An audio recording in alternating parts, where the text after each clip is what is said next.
लीजिए सुनिए, देवकीनंदन खत्री के लिखे उपन्यास चंद्रकांता संतति के पहले भाग के 8वें बयान को मेरी यानी समीर गोस्वामी की आवाज में।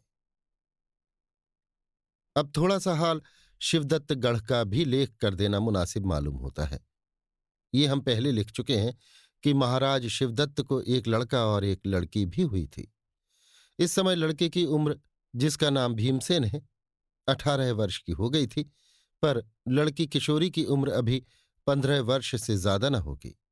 इस समय बेचारी किशोरी शिवदत्त गढ़ में मौजूद नहीं है, क्योंकि महाराज शिवदत्त ने रंज होकर उसे उसके ननिहाल भेज दिया है।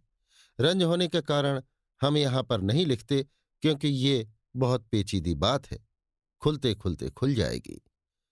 भीमसेन शिवदत्त गढ़ में मौजूद है। उसे सिपाहीगिरी का बहुत शौक है। बदन में ताकत भी अच्छी है।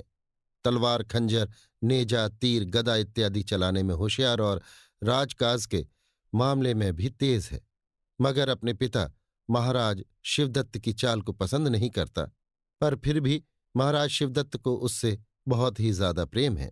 एक दिन भीमसेन मामूली तौर पर 20 हमजोलियों को साथ ले घोड़े पर सवार होकर शिकार खेलने के लिए शिवदत्त गढ़ के बाहर निकला और एक ऐसे जंगल में गया जिसमें बनेले सूअर बहुत रहते थे।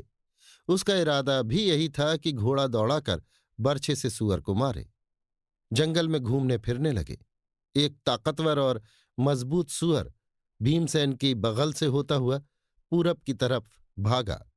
भीमसेन ने भी उसके पीछे घोड़ा दौड़ाया, मगर वो बहुत तेजी के साथ भागा जा रहा था, इसलिए बहुत दूर निकल गया। उसके संगी साथी सब पीछे छूट गए। एकाएक भीमसेन ने देखा कि सामने की तरफ, जिधर सूअर भागा जाता है, एक औरत घोड़े पर सवार, हाथ में बर्छी लिए इस ताक में खड़ी है कि सूअर पास आवे तो बर्छी से मार ले।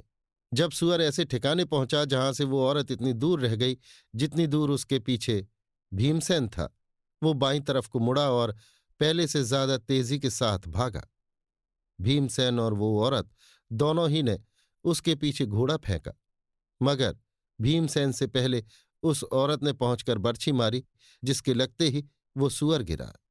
अपना शिकार एक औरत के हाथ से मरते देख भीमसेन को क्रोध चढ़ाया और आंखें लाल हो गईं। ललकार कर औरत से बोला, तूने मेरे शिकार पर क्यों बर्छी चलाई? औरत, क्या शिकार पर तुम्हारा नाम खुदा हुआ था? भीम, क्यों नहीं, मेरा जंगल मेरा शिकार, इतनी देर से मैं इसके पीछे चला आ रहा हूं। औरत, वाह रे तेरा जंगल और वाह रे तेरा शिकार, 3 कोस से दौड़े चले आते हैं, एक सूअर न मारा गया। शर्म तो आती नहीं, उल्टे लाल आंखें कर मर्दानगी दिखा रहे हैं। भीम, क्या कहूं, तेरी खूबसूरती पर रहम आता है। औरत समझकर छोड़ देता हूं, नहीं तो जरूर मजा चखा देता। औरत, मैं भी छोकरा समझकर छोड़ देती हूं, नहीं तो दोनों कान पकड़कर उखाड़ लेती। भीम दांत पीसकर, बस अब सहा नहीं जाता, जुबान संभाल। औरत, नहीं सहा जाता तो अपने हाथ से अपना मुंह पीट, यहां तो जुबान हमेशा यों ही चलती रही है और चलती रहेगी। इस औरत की खूबसूरती, सवारी का ढंग, बदन की सुडौलता और फुर्ती यहां तक चढ़ी बढ़ी थी कि आदमी घंटों देखा करे और जीना भरे, मगर इसकी जली कटी बातों ने भीमसेन को आपे से बाहर कर दिया। आंखों के आगे अंधेरा छा गया। बिना कुछ सोचे विचारे उस औरत पर बर्छी का वार किया। औरत ने बड़ी फुर्ती से बर्छी को ढाल पर रोका और हंसकर कहा, और जो कुछ हौसला रखता हो ला। घंटे भर तक दोनों में बर्छी की लड़ाई हुई।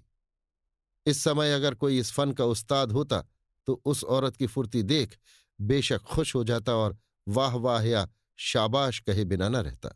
आखिर उस औरत की बर्छी, जिसका फल जहर से बुझाया हुआ था, भीमसेन की जांघ में लगा, जिसके लगते ही तमाम बदन में जहर फैल गया और वो बदहवास होकर जमीन पर गिर पड़ा।